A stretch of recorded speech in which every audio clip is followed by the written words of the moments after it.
আজকে আমরা IT, bank এবং অটো সেক্টরের মধ্যে ভালো র্যালি আসার ফলে আমরা মার্কেটের মধ্যে নিফটিতে দেখলাম 159 পয়েন্ট পজিটিভ, সেন্সেক্স 539 পয়েন্ট এবং ব্যাংক নিফটি 57,200 লেভেলের ওপর ক্লোজিং দিয়েছে। তো মার্কেটের মধ্যে এতটা ভালো র্যালি কেন এসেছে সেটা নিয়ে ডিসকাস করব। এর সাথে সাথেই আমরা স্টক নিয়ে আজকের ভিডিওয়ে আলোচনা করব, যেসব স্টকগুলোয় Q1 রেজাল্ট এসছে এবং স্টকগুলো আজকে আমরা দেখলাম খুব ভালো পারফরমেন্স করেছে। তো Q1 রেজাল্ট কীরকম এসছে সে নিয়েও ডিসকাস করব। চলুন তাহলে ভিডিওটা শুরু করা যাক। আমি নিরুপমা শেয়ার শেখো চ্যানেলের পক্ষ থেকে সকল ভিউয়ার্সদের স্বাগত জানাই। আর চ্যানেলটা যদি সাবস্ক্রাইব না করে থাকেন অবশ্যই চ্যানেলটা সাবস্ক্রাইব করে নেবেন আর পাশে থাকা বেল আইকনটা প্রেস করে রাখবেন। আমি ভিডিও আপলোড করার সাথে সাথে আপনাদের কাছে ভিডিওটা পৌঁছে যাবে। আর ভিডিওটা যদি ভালো লাগে অবশ্যই লাইক এবং শেয়ার করতে ভুলবেন না। তো আজকে আমরা যেটা মার্কেটের মধ্যে দেখলাম, নিফটি ওপেনিং টাইমে 25,139-এ ওপেন হয়। সেখান থেকে আমরা দেখেছি 25,000-এর কাছে সাপোর্ট নিয়ে 25,000 থেকে 25,050 গতকালের ভিডিওই আমি আপনাদের সাথে শেয়ার করেছিলাম যে স্ট্রং সাপোর্ট রয়েছে। সেই সাপোর্টটা মেনটেন করে আজকে লো যেটা তৈরি করেছে নিফটি 25,085। তো সেখানে লো তৈরি করে আমরা নিফটিকে দেখেছি অন স্ক্রিন ধীরে ধীরে কিন্তু একটা ভালো র্যালি দিয়েছে। ক্লোজিং টাইমের আগে আমরা দেখেছি নিফটি যে হাইটা তৈরি করেছিল 25,233, তারপর ক্লোজিং টাইমে আমরা ক্লোজ পেয়েছি 25,219-এ। আজকে কিন্তু নিফটির মধ্যে ভালো একটা ক্লোজিং আমরা দেখতে পেলাম। নিফটি 25,200-র ওপরে ক্লোজিং দিয়েছে। তো গতকালের ভিডিওতেই আপনাদের সাথে শেয়ার করেছিলাম যে নিফটি যদি 25,180-র ওপর ট্রেড করে সাস্টেন করতে পারে তাহলে নিফটি কিন্তু ভালো আপসাইড দেখাবে, যেটা 25,200 থেকে 25,250। তো আজকে নিফটি হাই তৈরি করেছে 25,233। তো এই যে মার্কেটের মধ্যে এতটা র্যালি কেন এসেছে দেখুন, আমরা বেশ কয়েকদিন ধরে এফআইসরা কিন্তু হায়ার লেভেলে সেল করছিল। তো আজকে আমরা দেখতে পাচ্ছি যে মার্কেটে ভালো বাই এসছে। এফআইসদের কিন্তু এখন যে পজিশন রয়েছে সেটা 14%-এর মতন পজিশন একটা রয়েছে। তো সেই জন্য এফআইসরা হয়তো আমরা যখন ডেটাটা আজকের আসবে তখন দেখতে পাবো হয়তো এফআইসরা বেশ কিছুটা আজকে বাই করেছে। আর এছাড়াও ডিআইসরা কন্টিনিউ লাস্ট কয়েকদিন ধরে, মানে লাস্ট 2 দিন ধরে আমরা দেখছিলাম ডিআইসরা কন্টিনিউ বাই করছে। তো আজকেও হয়তো ডিআইসরা ভালো বাই করেছে। তো এরই জন্য কিন্তু মার্কেটে ভালো র্যালি এসেছে। এছাড়াও আমরা ট্রেড ড্রিলের দিকে যদি ফোকাস করি, সেখানে জাপানের জন্য ট্রেড ড্রিল মোটামুটি সেটেল হয়ে গেছে, কিন্তু এখনও ইন্ডিয়ার সেটেল হয়নি। জাপানে 15%-এর মতো ট্রেড ড্রিলের ধার্য করা হয়েছে। এসব কারণের জন্যই কিন্তু আজকে মার্কেটে একটা ভালো আমরা র্যালি দেখতে পেলাম। এছাড়াও আজকে আমরা দেখেছি Nifty IT, Nifty bank, Nifty auto sector এগুলোই কিন্তু ভালো পারফরমেন্স এসছে। নিফটি ব্যাংকে আজকে এইচডিএফসি ব্যাংক, আইসিআইসি ব্যাংক কিন্তু ভালো 52-উইক হাইয়ের ওপরে ট্রেড করছে, সেখানে নতুন হাই দেখতে পাচ্ছি। তো যার ফলে কিন্তু আমরা মার্কেটের মধ্যেও একটা ভালো আপসাইড মুভ দেখতে পাচ্ছি। আজকে এফএমসিজি সেক্টর নেগেটিভের মধ্যে ট্রেড করেছে। তো এবারে আগামীকাল নিফটি ব্যাংক নিফটি কীরকম ট্রেড করবে সেটা নিয়ে আলোচনা করার আগে আমরা একবার গ্লোবাল মার্কেটের দিকে ফোকাস করব। গ্লোবাল মার্কেটে আমরা দেখতে পাচ্ছি নিকাই 1396 পয়েন্ট পজিটিভে। এছাড়াও আমরা যদি ইউরোপ মার্কেটের দিকে ফোকাস করি, ইউরোপ মার্কেটের ক্যাক্স এবং ড্যাক্স 100 পয়েন্ট পজিটিভে এবং ফিডস 53 পয়েন্ট পজিটিভে ট্রেড করছে। আর ইউএস মার্কেটের ডাউন জোন 235 পয়েন্ট, ডাউন জোনের যে ফিউচার সেটা 235 পয়েন্ট পজিটিভে ট্রেড করছে। তো আমরা ওভারঅল গ্লোবাল মার্কেটের মধ্যে একটা ভালো পজিটিভ ট্রেড হতে দেখছি। তো আগামীকাল আমাদের ইন্ডিয়ান মার্কেটেও হয়তো একটা ভালো গ্যাপ আপ ওপেনিং হতে পারে। নিফটির এখন যেটা স্ট্রং সাপোর্ট সেটা হচ্ছে 25,050 থেকে 25,100। তো এই জায়গাটা কিন্তু স্ট্রং সাপোর্ট রয়েছে। আর আগামীকাল যদি নিফটি 25,250-এর ওপর ট্রেড করে সাস্টেন করতে পারে, তাহলে নিফটিকে আমরা ভালো আপসাইডে ট্রেড করতে দেখতে পারি, যেটা ওপরের দিকে 25,300 থেকে 25,350 পর্যন্ত একটা আপসাইডের মধ্যে ট্রেড করতে দেখতে পারি। আর যদি কোনো কারণে নিফটি 25,050-এর নিচে ট্রেড করতে শুরু করে, সেক্ষেত্রে কিন্তু আমরা নিফটির মধ্যে একটা সেলিং আসতে দেখতে পারি, যেটা নিচের দিকে 25,900 পর্যন্ত নিচের দিকে আসতে পারে। এটা গেল নিফটি নিয়ে আলোচনা করলাম। এবারে আসছি ব্যাংক নিফটি। ব্যাংক নিফটি আজকে ক্লোজিং দিয়েছে 57,200 ওপর ক্লোজিং দিয়েছে, মানে ব্যাংক নিফটি কিন্তু 57,000-এর ওপরে ক্লোজিং দিয়েছে, মানে কিন্তু এটা খুব ভালো ক্লোজিং আমরা ব্যাংক নিফটির মধ্যে দেখতে পেয়েছি। তো আজকে ব্যাংক নিফটির মধ্যে এতটা পজিটিভ ক্লোজিং আমরা কেন পেলাম, তার কারণ হচ্ছে এইচডিএফসি ব্যাংক এবং আইসিআইসি ব্যাংক, এই দুটো স্টকই তাদের যে সর্বোচ্চ হাই আছে তার ওপরে আবার নতুন করে সর্বোচ্চ হাই তারা তৈরি করছে। এর জন্যই কিন্তু আমরা আজকে ব্যাংক নিফটির মধ্যে এতটা পজিটিভে ট্রেড করতে দেখলাম। এছাড়াও কোটাক ব্যাংকের মধ্যেও আজকে ভালো র্যালি এসেছে।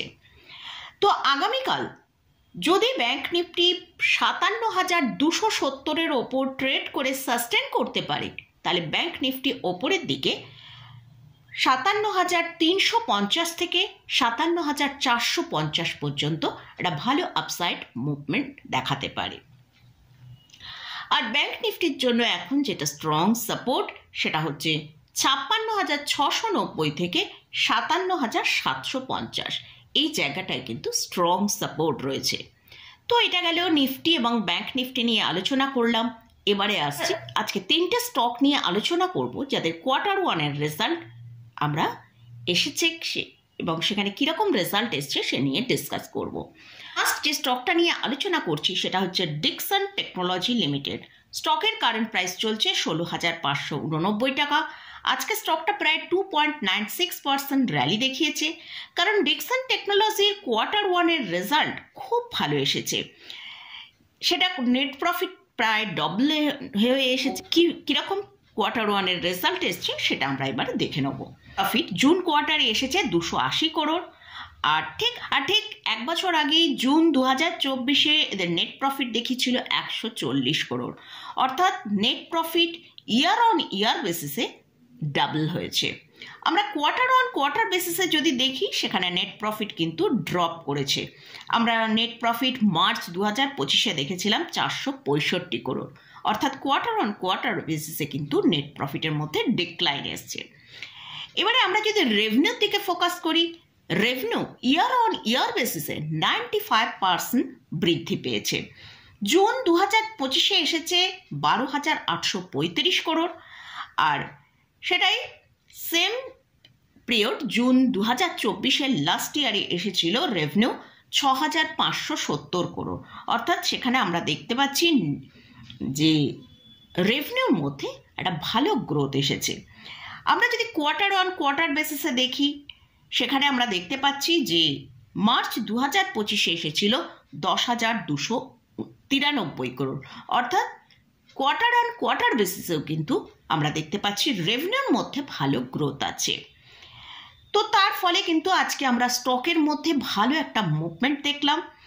এই কোম্পানির যে মোবাইল সেগমেন্ট এবং ইএমএস ডিভিশন রয়েছে, এই দুটো ডিভিশনে রেভিনিউ কিন্তু খুব ভালো বৃদ্ধি পেয়েছে। তার জন্যই কিন্তু সেটা ইয়ার অন ইয়ার বেসিসে আমরা যদি দেখি, সেখানে প্রায় 125%-এর মতন বৃদ্ধি। তাই আজকে এই স্টকটার মধ্যেও কিন্তু আমরা ভালো একটা র্যালি দেখতে পেলাম। এরই পরিপ্রেক্ষিতে আজকে এই কোম্পানির যদি মার্কেট ক্যাপিটালাইজেশন দেখি, 1 লক্ষ করোড়ের ওপর কিন্তু মার্কেট ক্যাপিটালাইজেশন ট্রেড করেছে।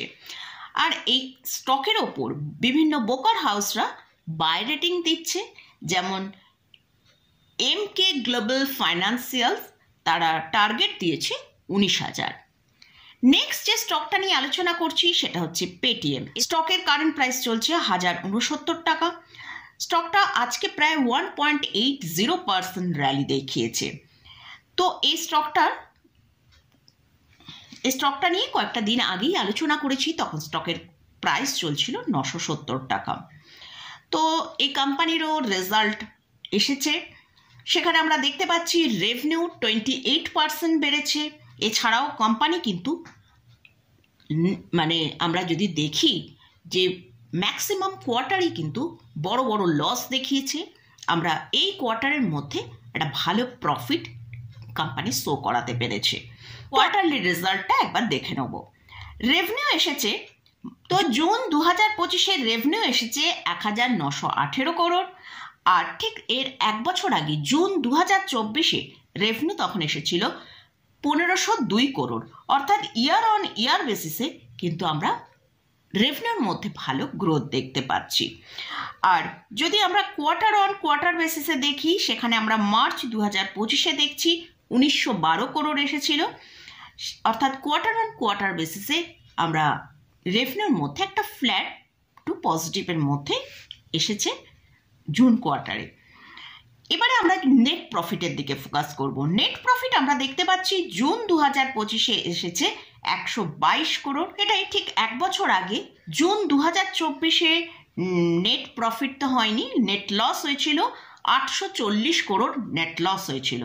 আমরা কোম্পানির যদি আগের কোয়ার্টারগুলো দেখি, সেপ্টেম্বর 2024 ছাড়া বাকি সব কোয়ার্টারগুলোতেই আমরা কিন্তু কোম্পানির মধ্যে ভালো লসে রিপোর্ট করেছে কোম্পানি, সেটা আমরা দেখতে পাচ্ছি। তাই এই মানে ফার্স্ট টাইম আমরা দেখলাম যে কোম্পানি একটা ভালো নেট প্রফিট দেখিয়েছে। যেটা নেট প্রফিট দেখিয়েছে জুন 2025-এ সেটা হচ্ছে 122 করোড়। আর মার্চ 2025-এ যে নেট লসটা হয়েছিল সেটা হচ্ছে 545 করোড়। অর্থাৎ ওভারঅল জুন 2025-এ পেটিএমের রেজাল্ট কিন্তু ভালো এসেছে। তার জন্যই আমরা স্টকের মধ্যে কিন্তু একটা ভালো আপমুভ দেখতে পাচ্ছি। স্টকটা এখন তার 52 উইক হাইয়ের কাছে ট্রেড করছে। 52 উইক হাই 1100 টাকার কাছাকাছি আছে, তো সেই হাইয়ের কাছাকাছি ট্রেড করছে।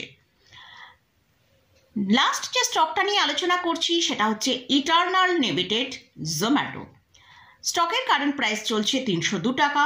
গতকাল আমরা স্টকটায় দেখেছি 10%-এর মতন র্যালি দিয়েছে, আর স্টকটা আজকেও আমরা 0.82% র্যালি দেখেছি। তো এই কোম্পানিরও রেজাল্ট এসে গেছে, তো তার জন্যই কিন্তু আমরা গতকাল এতটা র্যালি দেখেছিলাম। তো স্টকটাকে যদি লাস্ট 5 ডেজে দেখি, সেখানে 16% অলরেডি র্যালি দিয়েছে। এছাড়াও লাস্ট 6 মান্থে কোম্পানি স্টকের মধ্যে 42.98% র্যালি এসছে। তো আমরা এই কোম্পানিরও কোয়ার্টার ওয়ানের রেজাল্ট কীরকম এসেছে সেটা একবার দেখে নেব। রেভিনিউ যেটা এসছে জুন 2025-এ সেটা হচ্ছে 7167 করোড়। আর ঠিক এক বছর আগে জুন 2024-এ কোম্পানি রিপোর্ট করেছিল 4206 করোড়। অর্থাৎ ইয়ার অন ইয়ার বেসিসে 70%-এর মতন রেভিনিউ বেড়েছে। আর মার্চ 2025-এ এসেছিল 5833 করোড়। অর্থাৎ কোয়ার্টার অন কোয়ার্টার বেসিসেও কিন্তু রেভিনিউ 25%-এর মতন বেড়েছে। অর্থাৎ রেভিনিউ কিন্তু এই কোম্পানির খুব ভালো এসেছে, সেটা আমরা ইয়ার অন ইয়ার বেসিস এবং কোয়ার্টার অন কোয়ার্টার বেসিসে দেখতে পেলাম। এবারে আমরা নেট প্রফিটের দিকে ফোকাস করব। নেট প্রফিট এসছে জুন 2025-এ 25 করোড়। সেটাই ঠিক এক বছর আগে এই সেম পিরিয়ডে জুন 2024-এ এসেছিল 253 করোড়। অর্থাৎ নেট প্রফিট ইয়ার অন ইয়ার বেসিসে 90% ড্রপ করেছে। এছাড়াও আমরা যদি মার্চ 2025-এর নেট প্রফিট দেখি, সেটাও দেখছি 39 করোড়। অর্থাৎ কোয়ার্টার অন কোয়ার্টার বেসিসেও কিন্তু নেট প্রফিটের মধ্যে ডিক্লাইন দেখতে পাচ্ছি। তো আমরা কোম্পানির রেভিনিউ ভালো গ্রোথ এলো, নেট প্রফিটের মধ্যে কিন্তু ভালো ডিক্লাইন দেখছি।